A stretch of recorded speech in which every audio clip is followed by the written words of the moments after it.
দোয়া করি উনি যিনি আমাদের যারা যুদ্ধতে মারা গেছে তাদের জন্য যিনি কাজ করতে পারে, দেখাশোনা করতে পারে, কারণ এ পর্যন্ত শহীদ পরিবারের ভাতা কেউ পায়নি। কারণ এরা এখন ধরেন যে কিছু কিছু মানুষ আছে তাদের সংসার চলে না, যদি ভাতাটা পায় তাও তারা একটু দূরে যেতে পারে, বুঝছেন। এর আমরা অনুরোধ করতেছি এই ম্যাডাম যিনি এদের দিক তাকায়। তো উনি যে আপনি যে অপেক্ষা করতেছিলেন আর কি, ওনার সাথে আপনার আজকে দেখা হলো প্রথম, আপনার কেমন লাগতেছে বা আপনার কি ধারণার বাইরে যে কোনোদিন টিভি ছাড়া বাইরে কোনোদিন দেখিনি, আজ বাস্তব দেখলাম, মানে ধরেন যে একবারে অসাধারণ কাজে অসাধারণ। যে হঠাৎ করে ধরেন যে রান্না বাদকে দৌড় মারছি বোঝেন নাই যে কোন কারণে দেখতে আসছি, কারণ ভক্ত মানুষ দেখে তো দেখতে আসছি, কারণ খুব আনন্দ, কারণ জীবনে দেখতে পারতাম না, কারণ সরাসরি দেখে। আপনাদের এলাকার এমপি দাঁড়াইছে, আপনারা কি খুশি হয়েছেন সবাই নাকি বিষয়টা কেমন মনে হচ্ছে? ইনশাল্লাহ যে দাঁড়াবি তাতেই খুশি, কিন্তু ভোট যার দিকে করবেন তারই দেবে,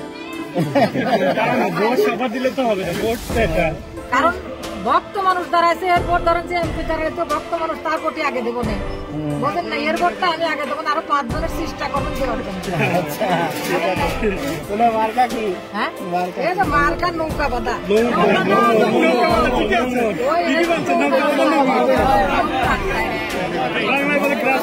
আছে।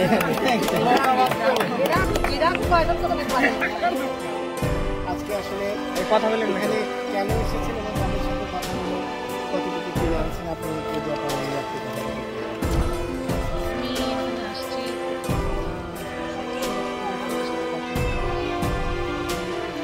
খবরগুলো আছে এগুলো দেখার জন্য।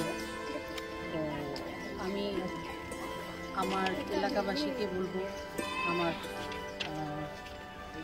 আমি আসলে খবরটা দেখে আমার খুবই খারাপ লাগে যে স্বাধীনতার 50 বছর হয়ে গেছে, তারপরেও এখনো পর্যন্ত ওনারা এখনো কোনো স্বীকৃতি পায়নি। আসলে আমাদের সবার জন্য এটা খুব লজ্জাকর একটা ব্যাপার। ইনশাআল্লাহ আল্লাহ যদি সহায় থাকে এবং আমাদের এই এলাকাবাসী যদি আমার পাশে থাকে, তাহলে আমার প্রধান কাজই থাকবে স্বীকৃতির চেষ্টা করা, এবং আমি চেষ্টা করবো আমার প্রধান কাজই থাকবে এটা। আর আমি অবশ্যই আসছি, আমি প্রত্যেকটা যত আমার সম্ভব যতটুকু হয় আমি প্রত্যেকটা ঘরে যাবো, জায়গা নিব এবং তাদের দোয়া নিব, এবং আমি আশা করব যে তারা আমার পাশে থাকবে, আমাকে নম্বর মার্কায় ভোট দেবে এবং আমাকে বিজয়ী করবে, এটাই আমার প্রত্যাশা সবার।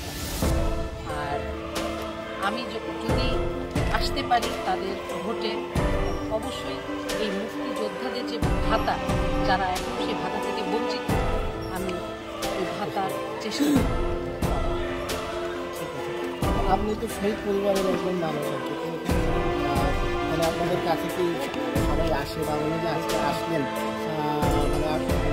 মানে আসে আপনারা আসলে বিষয়টাকে কীভাবে করবে? এর আগে এরকম পরিবর্তন বা আসবে এরকম আসবে, আপনি আমাদের মাঝে আসছে এবং আমাদেরকে আশ্বস্ত করবো ইনশাল্লাহ আমরা ওনার পাশে আসছি, যেগুলি লাভ করে আমাদেরকে দেখবে, এটাই আমরা প্রত্যাশা করবো।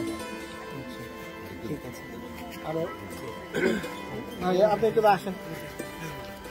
সেটা হচ্ছে যে আপনারা তো ওই যে মুক্তিযোদ্ধা পরিবার, আপনারা কি যে বারবার এখন অনেক ভাতা দেয়, তো আপনাদের আত্মীয় স্বজন তো জীবনটাই দিয়ে দিচ্ছে, তো আপনাদের কি মূল্যায়ন হয়েছে নাকি? আর আজকে যে উনি যে আসলেন আপনাদের কি বললেন? উনি বললো যে যদি আমরা ঠিকভাবে যেতে পারি তাহলে হসপিটালে আমরা সম্মানী ভাতাটা এটা বলতেছি, কিন্তু আমরা আজ পর্যন্ত পাইনি।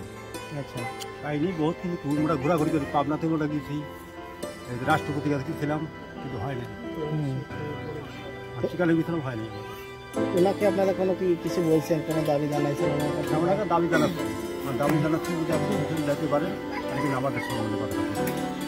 উনি কি আপনাদের এলাকার মানুষ কি ওনার সাথে থাকবে না কি মনে হয়? অবশ্যই থাকবে, অবশ্যই থাকবে।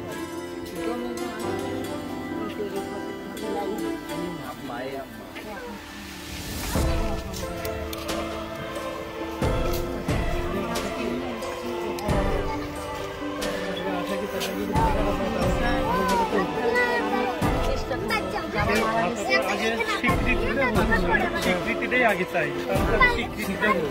আল্লাহ যদি সহায় আমাকে রাখে, আর যদি আমি আসলে আমরা মন থেকেই এখনো মানে চাই না যে আমাদের মানে শুধু স্বীকৃত আমাদের কোনো মানে আর্থিকভাবে কোনো সহযোগিতা আমাদের দরকার নেই, যেটা জীবনের জন্য সরকার থেকে স্বীকৃতি বা অন্য কোনো কারণ